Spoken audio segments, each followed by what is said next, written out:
Comment participer au airdrop de Exotic Markets? Bienvenue sur Kryptonite, c'est ce que nous allons voir aujourd'hui.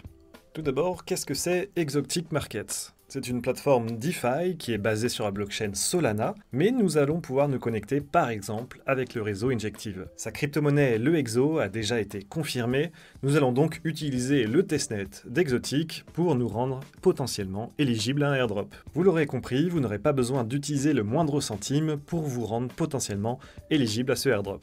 La première étape, c'est donc d'avoir un portefeuille qui s'appelle Keplr. Il est très utilisé pour Cosmos et tout son écosystème, mais ce qui va nous intéresser ici, c'est le réseau Injective. Rendez-vous sur le dashboard de Keplr qui vous permet d'avoir un bel aperçu comme ceci de votre compte. Au tout début, vous n'aurez pas la blockchain Injective ici, donc nous allons la rechercher tout en haut à gauche. Vous arrivez sur ce tableau de bord et là vous pouvez copier votre adresse en haut à droite. C'est important car nous allons réclamer les jetons de test sur Injective Faucet. Comme d'habitude, vous avez tous les liens utiles dans la description pour retrouver tous ces sites. Ici, vous n'avez donc plus qu'à coller votre adresse Injective et appuyer sur Submit.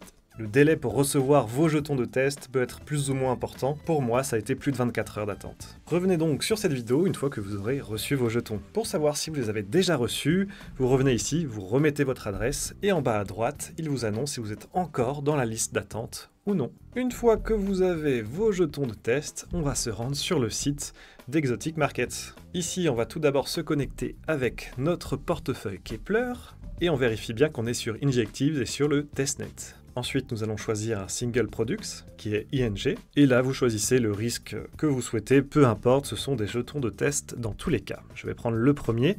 Ici, vous déposez tous vos jetons et vous validez la transaction.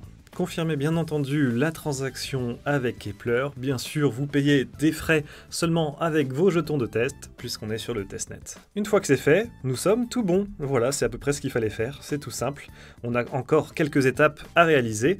Vous allez voir, c'est assez simple aussi. Nous allons devoir rejoindre le serveur Discord d'Exotic Markets. Une fois que vous avez accepté le règlement et que vous avez eu votre premier rôle, vous allez devoir vous rendre dans la partie Wallet Link, juste ici. Il suffit tout simplement de connecter votre wallet Keplr. De cette manière, ils pourront savoir si vous avez interagi directement avec le testnet.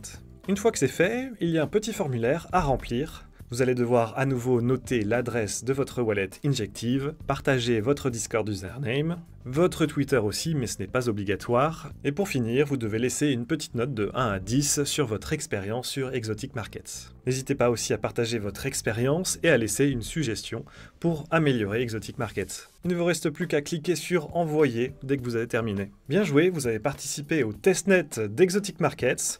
Peut-être que vous allez être éligible à son futur airdrop. C'est tout ce qu'on souhaite en tant que chasseur, et si vous voulez participer à davantage d'airdrops, rendez-vous sur crypto-nit.fr ou découvrez notre playlist sur notre chaîne YouTube. Pensez à vous abonner et si vous avez des idées d'airdrop, n'hésitez pas à nous les partager dans l'espace commentaire. Bye bye.